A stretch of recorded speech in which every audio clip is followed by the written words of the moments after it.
Le poing de mon père m'a frappé le visage, si fort que j'ai vu des étoiles. Le bruit a résonné dans la salle à manger remplie de 55 invités pour le dîner de Thanksgiving en famille. Pendant une seconde, il n'y a eu que le silence. Puis mon frère Logan a éclaté d'un rire cruel qui a tranché l'air comme une lame. Ma mère n'a pas crié d'horreur ni couru pour m'aider. Elle s'est simplement adossée à sa chaise et a souri. « Bien joué », a dit mon père en secouant la main comme s'il avait touché quelque chose de sale. « Tu l'as mérité. » À ce moment-là, avec le goût du sang dans la bouche et 55 paires d'yeux qui me jugeaient, j'ai compris une vérité dévastatrice. Je n'avais jamais été le problème. J'étais juste le miroir qu'il détestait regarder. Je m'appelle Julian et, à 32 ans, je venais de découvrir que ma propre famille m'avait utilisé comme bouc émissaire toute ma vie. Mais tandis qu'ils célébraient mon humiliation publique, ils ignoraient une chose cruciale. Je m'y attendais depuis 2 ans. Et ce soir-là, une fois rentré chez moi, j'allais passer 3 coups de fil qui détruiraient complètement leur monde. La lettre d'invitation était arrivée 6 mois plus tôt. Du papier crème de haute qualité, des lettres dorées en relief.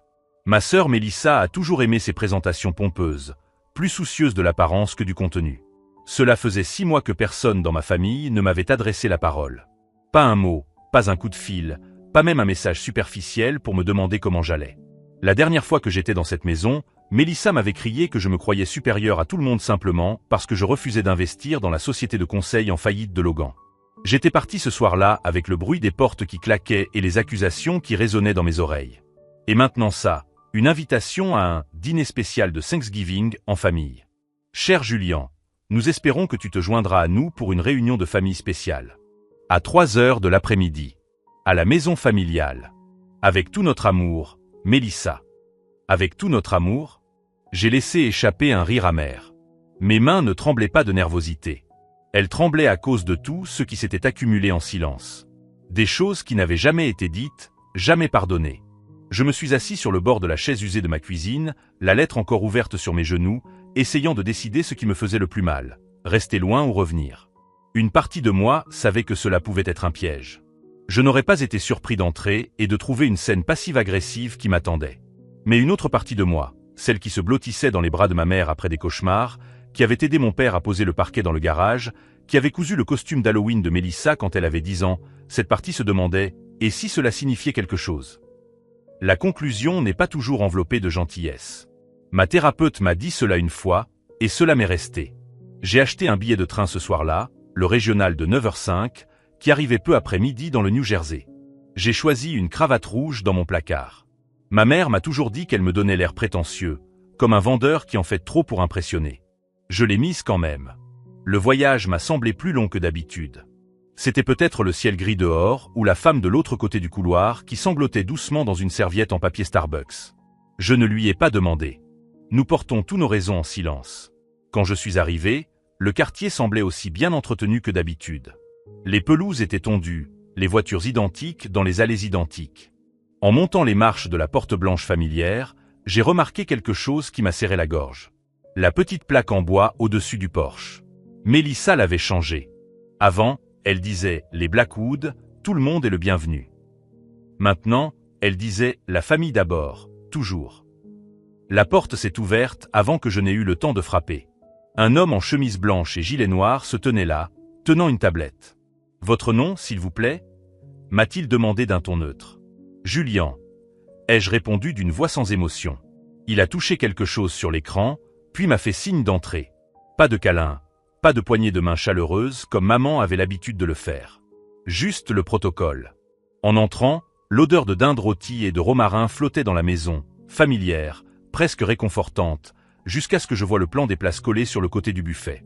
Mélissa en tête, Logan à côté de maman, à côté de papa, de l'autre côté. Invité, à l'extrême gauche, invité. Sans nom, juste invité. J'ai ravalé la chaleur qui montait dans ma poitrine et j'ai tendu mon manteau à un autre employé, qui n'était pas un membre de la famille. Personne n'a levé les yeux. Personne n'a dit « Julian, quel plaisir que tu sois venu ». Le premier visage que j'ai reconnu était celui de Mélissa. Elle s'est avancée vers moi comme une actrice s'apprêtant à faire une grande entrée, les bras tendus, les lèvres étirées en un sourire parfait et poli. « Regardez qui est là !» a-t-elle annoncé, assez fort pour que toute la salle se retourne et regarde. Des rires légers, tendus, gênés. Papa a fait un signe rapide depuis son fauteuil et n'a pas bougé. Il est resté là, les jambes croisées, un verre à la main. Logan est passé devant moi sans rien dire et a pris un œuf farci sur un plateau. Je me suis dirigé vers la seule chaise libre, cachée derrière la table du buffet, le plus loin possible de la cheminée. Je me suis assise tranquillement, les mains croisées, et j'ai attendu que le malaise passe. Mais il n'est jamais passé. Les conversations tournaient autour de moi comme si je n'étais pas là. Bavardage, blagues sur la promotion de Logan, quelqu'un parlant de son fils qui était entré à Cornell. Pas un mot à mon intention. Le dîner fut servi peu avant 4 heures. La dinde semblait parfaite. La farce sentait exactement comme quand j'avais 15 ans et que je piquais des morceaux dans la cuisinière quand maman ne regardait pas.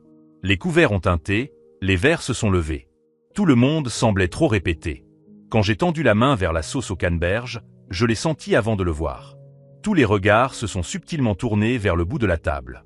Ma mère s'est levée, la chaise grinçant sous son poids. Elle a tapé une fois avec sa fourchette sur le bord de son verre de vin. Clean. 2 fois. Clean. Clean. Puis elle m'a regardé. Pas à travers moi. Pas près de moi. Vers moi. Ses yeux étaient perçants, plissés, comme si elle s'apprêtait à rendre un verdict. Et j'ai su que ce n'était pas seulement un toast. Mais tandis qu'elle arborait ce sourire d'hôtesse qui s'étirait sans jamais s'adoucir, je gardais une expression neutre. Car ils ignoraient une chose. J'avais déjà détecté les premiers signes depuis des mois. Et si vous aimez cette histoire, n'oubliez pas de vous abonner à la chaîne, car ce qui s'est passé ensuite allait changer nos vies à jamais. Le bruit des fourchettes contre le cristal a résonné dans la pièce comme un glas funèbre. Ma mère s'est levée majestueusement, le sourire parfait de l'hôtesse sur le visage, tandis que 55 invités se tournaient vers elle avec impatience. « Chers amis et familles », a-t-elle commencé, sa voix mélodieuse remplissant chaque recoin de la salle à manger. Avant de passer au dessert, j'aimerais partager quelques réflexions sur la gratitude et la famille. La pièce est devenue silencieuse comme une tombe. Même le tintement des couverts s'est complètement arrêté. Je suis resté immobile, le dos droit, essayant de ne pas paraître aussi tendu que je me sentais. Un sombre pressentiment a commencé à se former dans mon estomac. Quand je regarde autour de cette table, a poursuivi ma mère en gesticulant théâtralement, je vois de la loyauté. Je vois de la tradition. Et je vois une famille qui comprend que le respect doit être gagné, jamais simplement pris pour acquis. Mon estomac s'est noué. Ses yeux ont croisé les miens pendant une fraction de seconde avant de se détourner, mais cela m'a suffi pour comprendre. Ce n'était pas un toast. C'était une exécution publique. Dans toute famille, a-t-elle poursuivi, sa voix prenant un ton subtil que seuls nous, les enfants, reconnaissions, il arrive un moment où nous devons nous rappeler qui nous sommes, d'où nous venons et plus important encore, ce que nous devons les uns aux autres. Les invités ont acquiescé poliment, sans remarquer le changement de ton. Mais Logan souriait. Ce sourire cruel que je connaissais depuis l'enfance, lorsqu'il découvrait une nouvelle façon de me torturer. Parce que parfois, dit ma mère doucement, certains enfants oublient.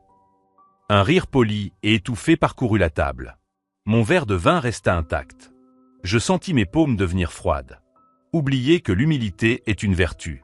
Que le succès ne signifie rien si vous vous parfumez d'arrogance. Que la famille n'est pas une obligation. Elle fit une pause dramatique, savourant l'instant. C'est un honneur. Elle ne me regardait plus directement.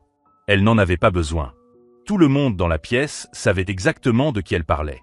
L'argent ne fait pas les racines, a-t-elle poursuivi, un doux sourire se dessinant sur ses lèvres.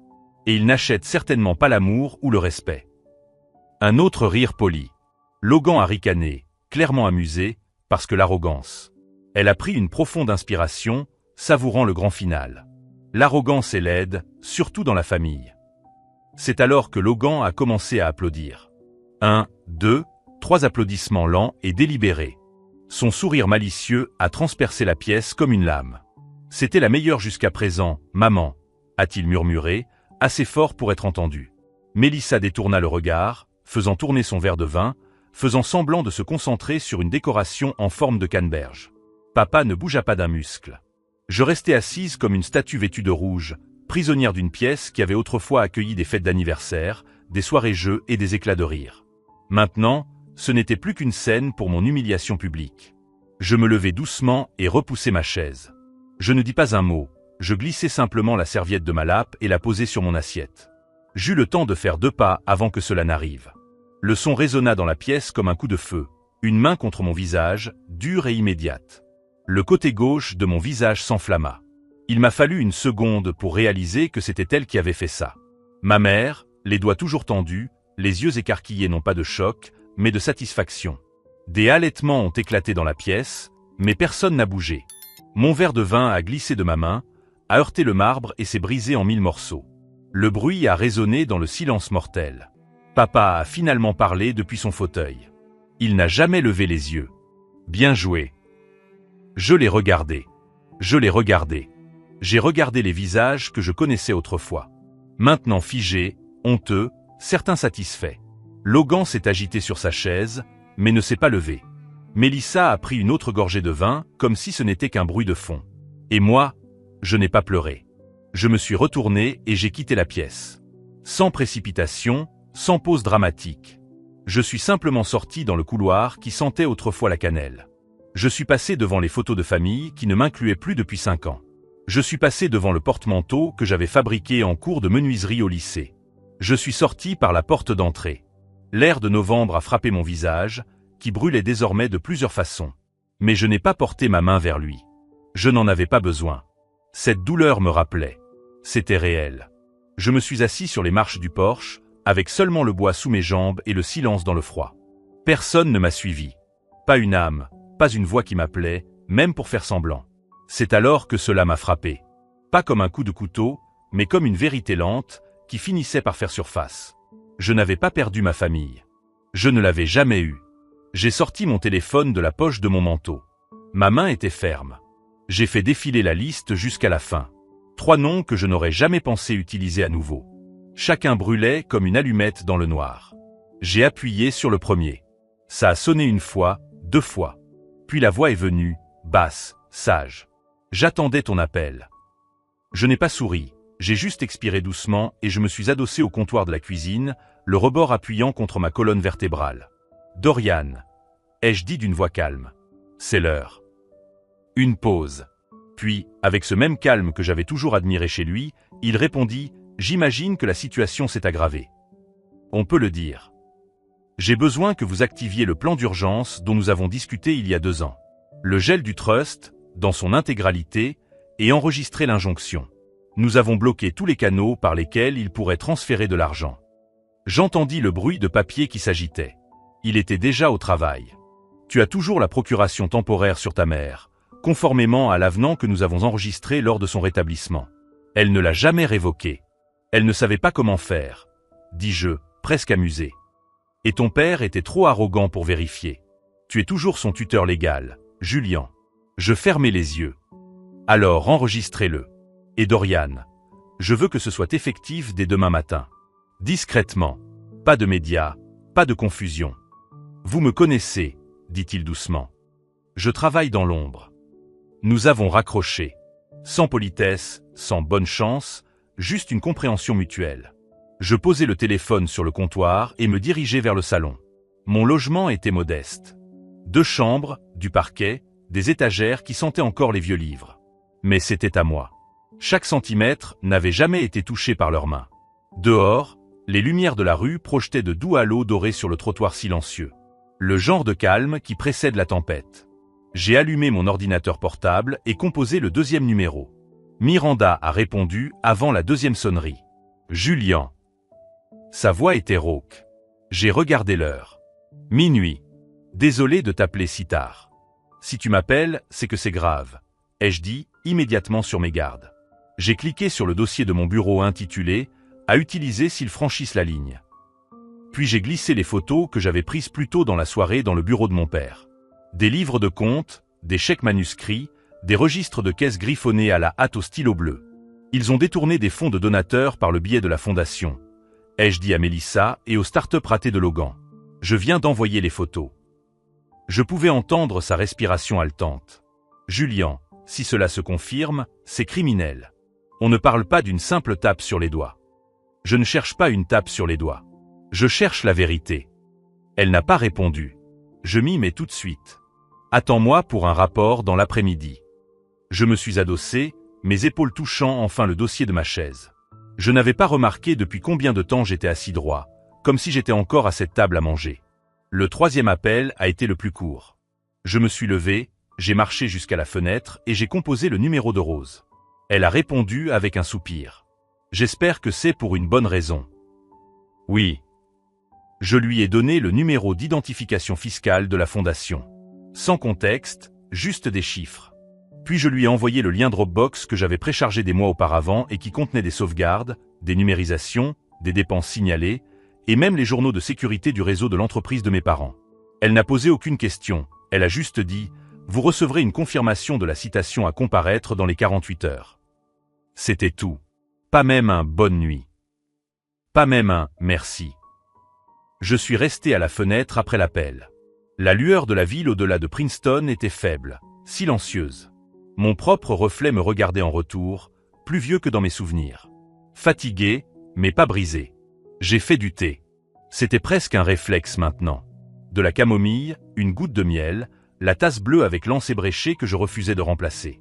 Pendant que la bouilloire sifflait, mon esprit vagabondait. Il y a 2 ans, la maison sentait encore l'antiseptique et les roses des bouquets envoyés pour souhaiter un bon rétablissement. Ma mère se remettait d'une opération abdominale compliquée, et j'avais pris l'avion depuis Boston pour prendre soin d'elle. Mon père était rarement à la maison. Logan était à Las Vegas. Mélissa ne passait que pour prendre des photos pour Instagram. Il n'y avait donc que moi. Moi, le fils oublié, qui changeait ses pansements, préparait du bouillon d'os et l'aidait à se lever et à se coucher. Et pendant qu'elle dormait, j'avais accès à tout. Mot de passe, fichier, signature. À l'époque, je ne pensais pas que je m'en servirais un jour. Je les ai simplement classés, comme quelqu'un qui colle du ruban adhésif derrière un miroir en cas d'urgence, juste au cas où. Ils n'ont même pas remarqué. Maintenant, la bouilloire a sifflé.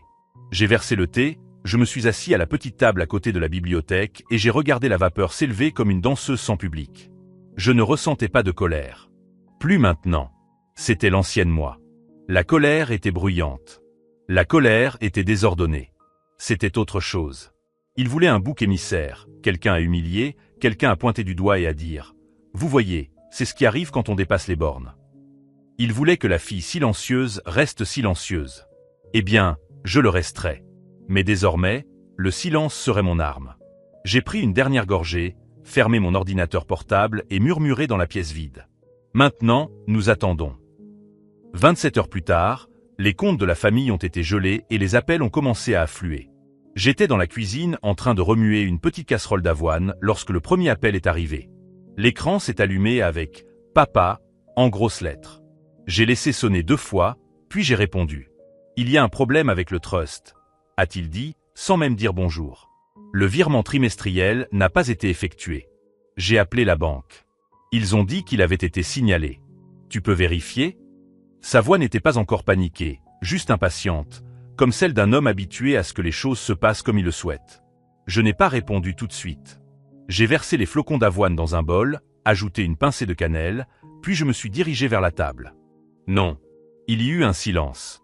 Je veux dire que je ne vais pas vérifier. Tu devras trouver un autre moyen. Tu as procuration, et je m'en sers. J'ai raccroché. Le deuxième appel est arrivé avant même que j'ai pu prendre une bouchée. Logan. Messagerie vocale. Puis un autre, et encore un autre. Au 4e, mon téléphone a vibré si fort qu'il a tremblé sur la table en bois. Je n'ai pas répondu tout de suite. J'ai fini de manger d'abord. Puis j'ai servi le café et j'ai enfin appuyé sur « Play ». « Tu te crois malin ?» grognatait-il, la voix étouffée par la colère. « Tu crois que nous couper les vivres te rend puissant ? On t'a créé, Julian. On t'a nourri. On t'a tout donné. Message suivant. C'est ce que tu voulais, n'est-ce pas ? Tu as toujours voulu nous détruire. Eh bien, tu as réussi. Tu es fier de toi ? Puis silence pendant 2 heures. J'ai passé ce temps à vérifier certaines factures que Miranda m'avait signalées, des dates qui correspondaient trop parfaitement au fonds de sponsoring de Mélissa. À 11h23, Mélissa a appelé. La sonnerie a à peine retenti une fois avant que j'appuie sur la touche « Muet ». J'ai regardé son nom disparaître dans les appels manqués, puis un message vocal. Elle semblait essoufflée. Ce n'était pas la rébellion gâtée à laquelle j'étais habitué. C'était la panique totale. Ils ont dit que le paiement n'avait pas été effectué. Le lieu m'a appelé. Julian, pas papa, pas maman. Moi. Tu savais à quel point c'était important. En arrière-plan, j'entendais la voix d'un homme qui criait quelque chose. Probablement Chase, son fiancé. Je n'ai pas répondu. J'ai juste tapé une ligne sur notre ancien chat familial. Le trust ne vous a jamais appartenu. Julian. En début d'après-midi, Miranda m'a envoyé un message. C'est confirmé. Le lieu, le fleuriste, le traiteur, tout est sur le compte secondaire de la fondation. Je l'ai. Rose est apparue, les fournisseurs se désistent. La nouvelle se répand. Une sorte de satisfaction s'empara de moi. Pas de vengeance, juste de la clarté. Puis le téléphone sonna. Maman. Sa voix était froide, contrôlée. Tu m'as humilié. Non, répondis-je doucement. Tu t'es humiliée toute seule. Tu as ruiné le mariage de ta sœur. Non, tu l'as laissé voler un fonds caritatif et maintenant le système a fait ce qu'il devait faire. Je n'ai rien piraté. Je n'ai enfreint aucune loi. J'ai juste laissé la vérité éclater au grand jour. Tu as toujours été difficile, Julien.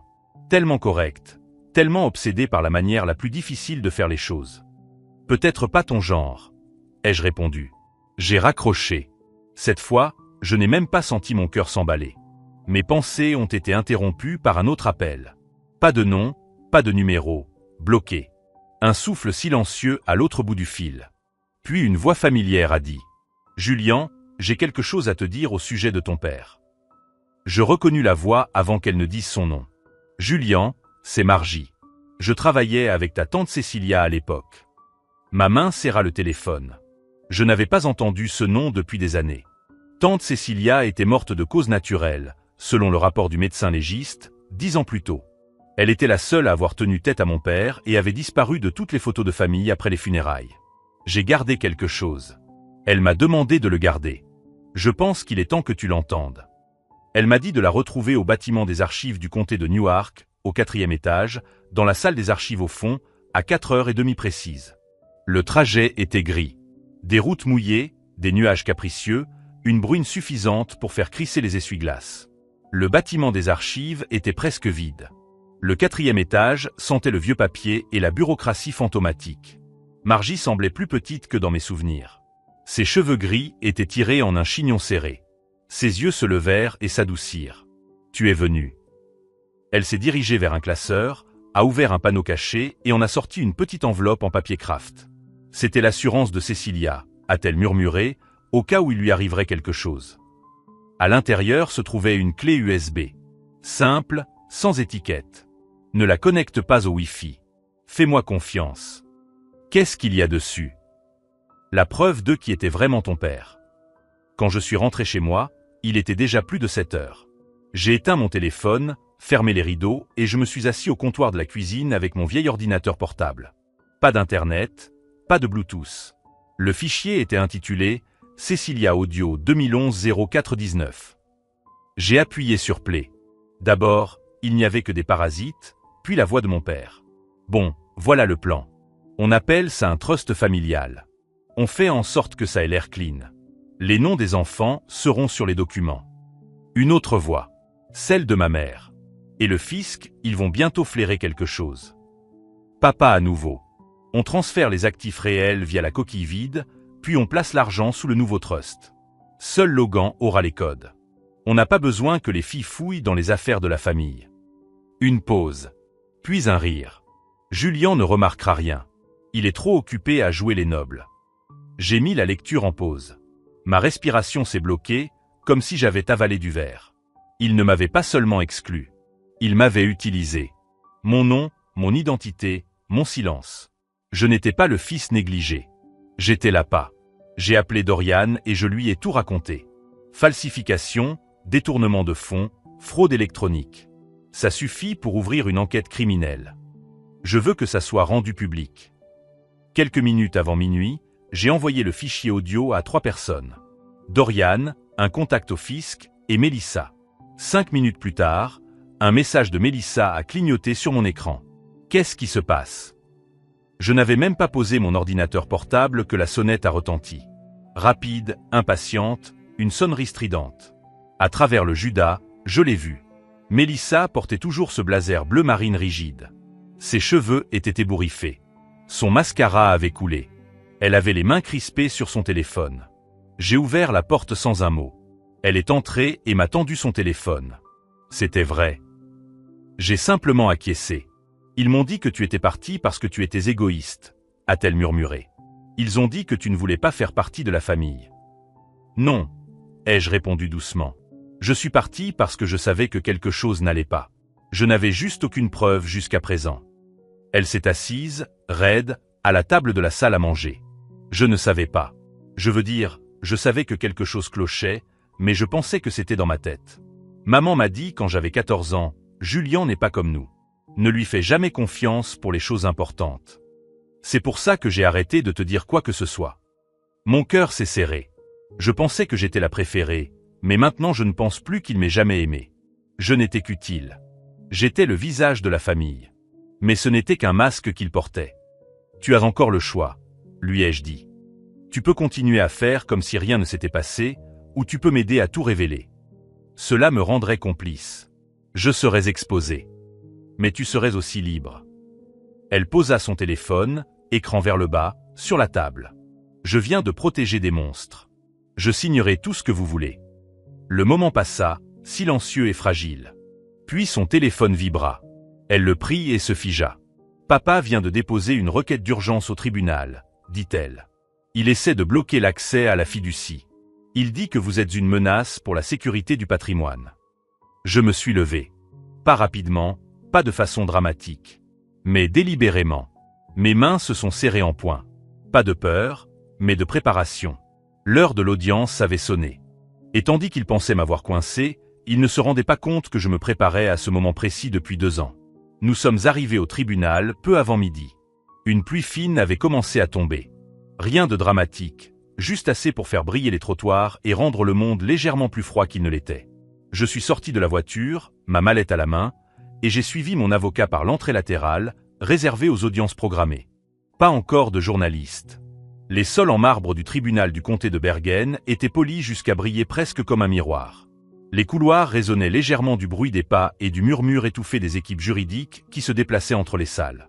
Dans la salle d'audience B, la température semblait artificiellement froide, comme si l'air avait été débarrassé de toute chaleur. Cela semblait approprié, compte tenu de la personne assise en face de moi.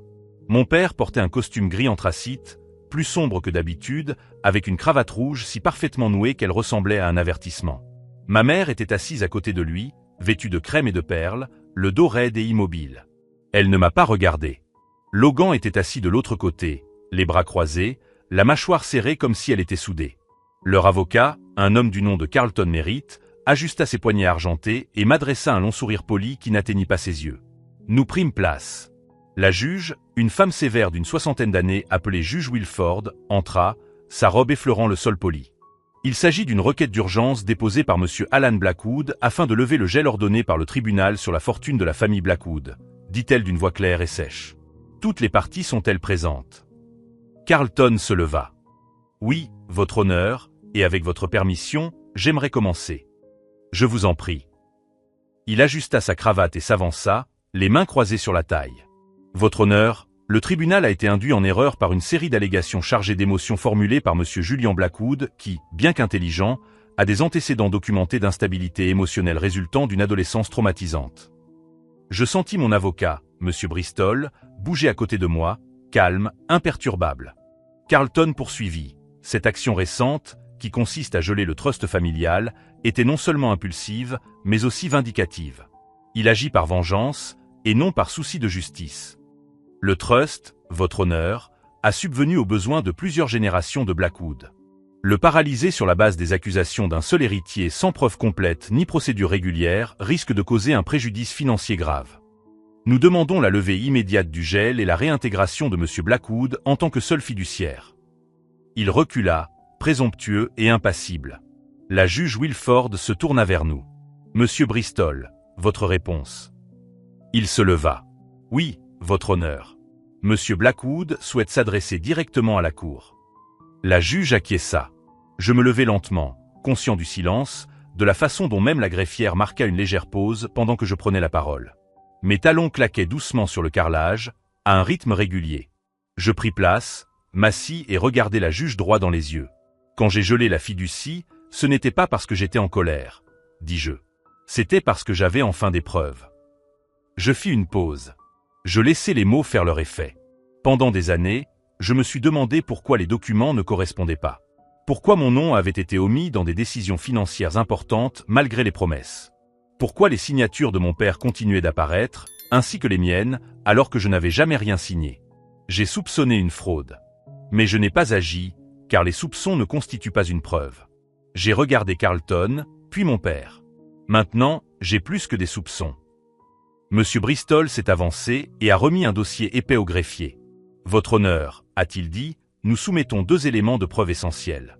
Premièrement, un ensemble de documents du trust portant la signature falsifiée de Monsieur Blackwood, comparé à des échantillons certifiés conformes provenant de registres antérieurs. Ensuite, un fichier audio. Dans cet enregistrement, Monsieur Alan Blackwood est clairement entendu discuter de fraude financière, notamment de dissimulation de fonds sous le nom de ses enfants afin d'échapper au contrôle du fisc. La juge haussa un sourcil. Avez-vous l'enregistrement audio? Oui. Il a été obtenu légalement grâce à un appel téléphonique enregistré avec un témoin qui a depuis soumis une déclaration sous serment. La juge Wilford se pencha légèrement en avant. Faites-le écouter. La salle devint silencieuse. Un assistant technique apporta un petit haut-parleur et appuya sur « Play ». C'était bien là. La voix de mon père, claire et posée. Nous avons transféré le reste au nom de Mélissa. Elle ne pose pas de questions. Julian est trop curieux. Nous dirons qu'il ne fait pas partie de la succession. Revenez sur son attitude. Éloignez-le. Si le fisc regarde, nous sommes en règle sur le papier. La voix de Logan est arrivée faiblement, en riant. Tu es impitoyable. Et puis mon père a ri à nouveau. Non, je suis prudent. Personne n'a respiré. La pièce a retenu son souffle comme un seul homme. Même le faux sang-froid de Carlton s'est effrité. Il a cligné des yeux, la mâchoire crispée. Ma mère fixait le sol. Logan s'est adossé, pâle. La juge regarda mon père droit dans les yeux. Monsieur Blackwood, est-ce votre voix? Mon père hésita. Cela aurait pu être. Oui ou non? Oui, mais... Elle le coupa. Cela suffit. La salle resta silencieuse, à l'exception du bruit de la juge griffonnant une note. La juge Wilford se tourna vers le greffier. Motion rejetée.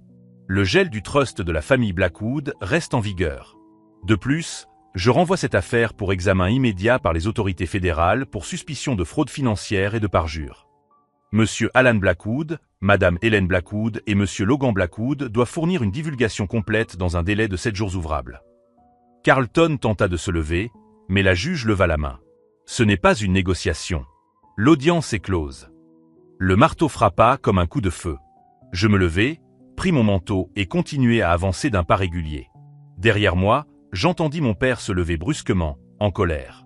J'étais à mi-chemin du couloir lorsque sa voix aiguë et grave résonna derrière moi. « Tu crois que tu as gagné ?» Je m'arrêtai, me retournai et le regardai droit dans les yeux. « Non, » répondis-je. « Je crois que j'ai commencé. » Il n'a rien dit. Sa bouche s'est ouverte, puis s'est refermée, les poings serrés sur les côtés, mais il n'y avait plus rien à dire. Pas dans cette pièce, pas aujourd'hui. Dehors, la pluie avait cessé. Les nuages ne s'étaient pas encore dissipés, mais il y avait une légèreté dans l'air qui n'était pas là auparavant, le genre qui précède la fin d'une tempête. Je n'ai pas dit un mot de plus. J'ai simplement marché. Et tandis que cette bataille juridique touchait à sa fin, je savais que la véritable tempête ne faisait que commencer.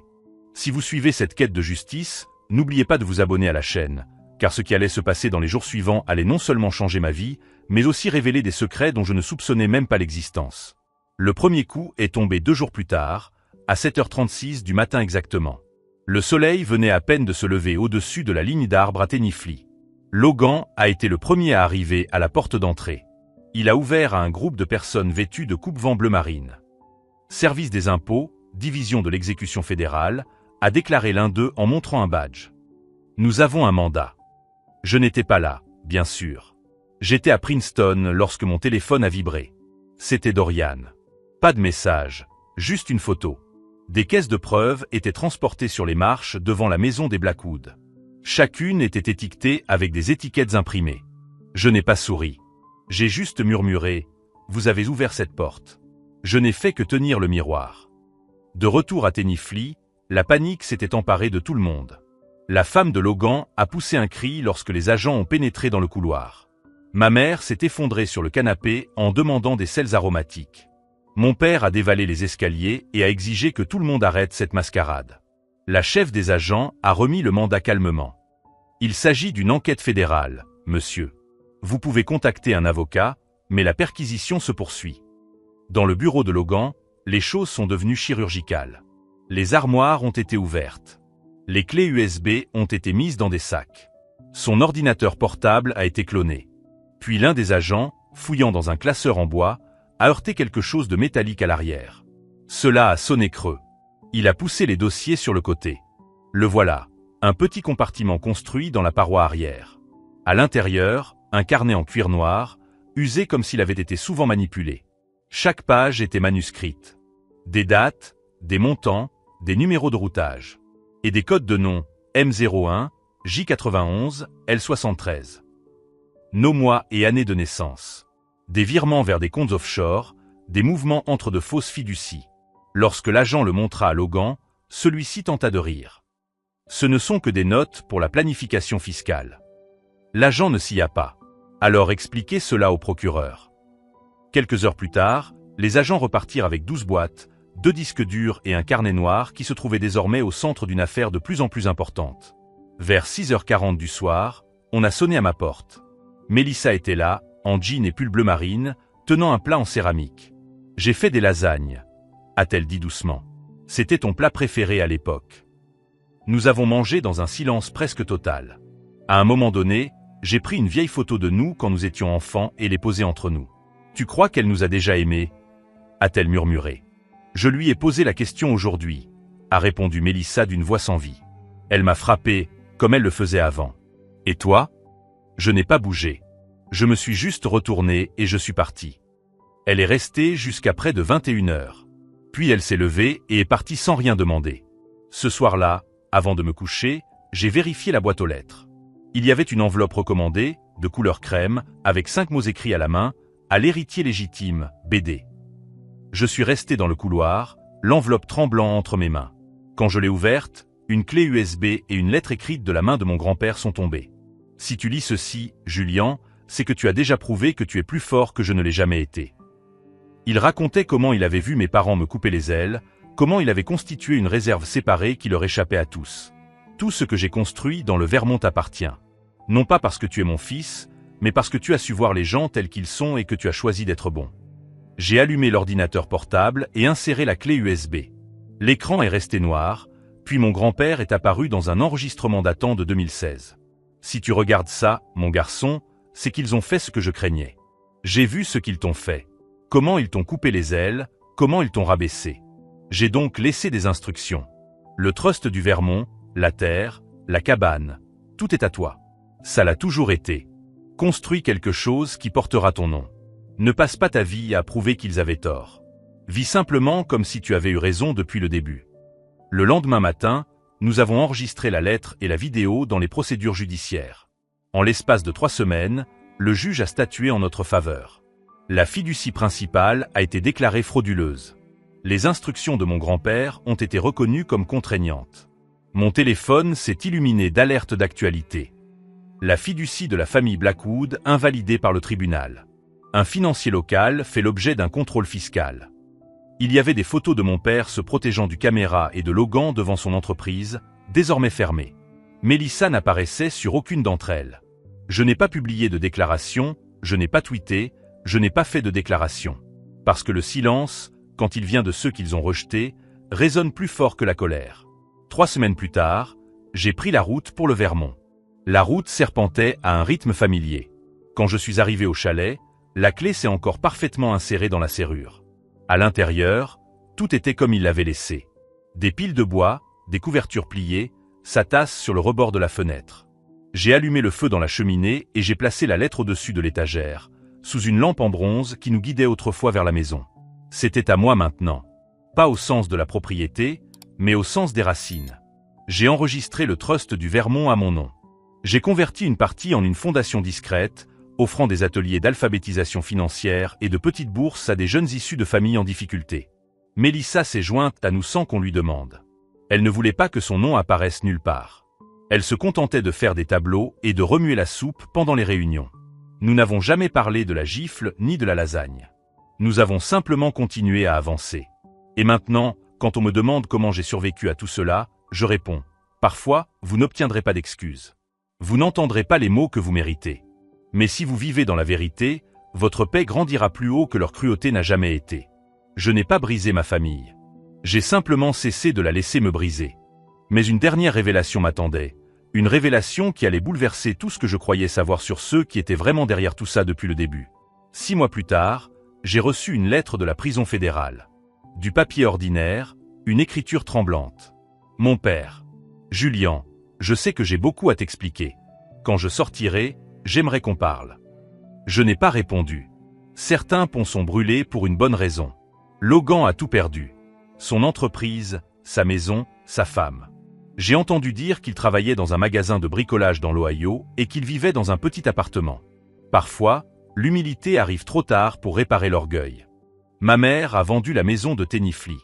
Elle a emménagé dans un modeste appartement en Floride. Les rares fois où quelqu'un mentionne mon nom, elle change rapidement de sujet. Son silence est différent maintenant. Ce n'est plus celui du pouvoir, mais celui de la honte. Mélissa et moi nous retrouvons tous les lundis au café près de la fondation. Elle n'a plus jamais parlé du passé, seulement des projets que nous développons. La semaine dernière, nous avons aidé une jeune fille de 18 ans à échapper à une famille toxique et à obtenir une bourse universitaire. Vous m'avez sauvé la vie, m'a-t-elle dit lors de notre dernière rencontre. Je ne l'ai pas sauvée. Je lui ai simplement montré qu'elle avait le pouvoir de se sauver elle-même. Le Vermont est devenu mon refuge. Je passe mes week-ends dans la cabane de mon grand-père, à lire, à écrire, à planifier de nouveaux projets pour la fondation. En hiver, la neige recouvre tout d'un manteau blanc et paisible. Parfois, des visiteurs me posent des questions sur ma famille. À propos de la grande dispute dont les journaux ont parlé. Il n'y a pas eu de dispute, réponds-je calmement. Seulement la vérité. La vérité est puissante. Elle n'a pas besoin d'être criée, elle n'a pas besoin d'être imposée. Elle a seulement besoin d'être révélée au bon moment, par les bonnes personnes. J'ai appris que la vengeance ne consiste pas à détruire ceux qui t'ont fait du mal. Il s'agit de construire quelque chose d'aussi solide que le passé ne peut plus vous atteindre. Ils ont essayé de me faire croire que j'étais le problème. Que mon honnêteté était de l'arrogance, que mon intégrité était de la naïveté. Mais ceux qui ont confondu ma gentillesse avec de la faiblesse avaient tort. Au final, j'ai découvert quelque chose qu'ils ne comprendront jamais. On peut être gentil et fort à la fois. On peut pardonner sans oublier. On peut aller de l'avant sans se laisser marcher dessus. Aujourd'hui, quand je me regarde dans le miroir, je vois l'homme que mon grand-père espérait que je devienne. Pas parfait, mais intègre. Pas vindicatif, mais juste. La dernière fois que j'ai entendu parler de mon père, il purgeait une peine de 2 ans de prison pour fraude fiscale. Logan a perdu la garde de ses enfants et travaille pour payer ses dettes. Et moi, je prévois d'ouvrir le 2e siège de la fondation. Si cette histoire de dépassement de soi et de justice vous a touché, abonnez-vous à la chaîne pour découvrir d'autres histoires vraies de personnes qui ont transformé leur douleur en motivation. Car en fin de compte, la meilleure vengeance n'est pas de détruire ceux qui vous ont fait du mal. C'est de construire une vie si épanouie qu'ils deviennent insignifiants. Et quand les gens me demandent si toute cette souffrance en valait la peine, je réponds avec une phrase que mon grand-père avait l'habitude de dire. Parfois, il faut traverser l'enfer pour trouver sa force. Mais quand on la trouve, personne ne peut plus nous l'enlever.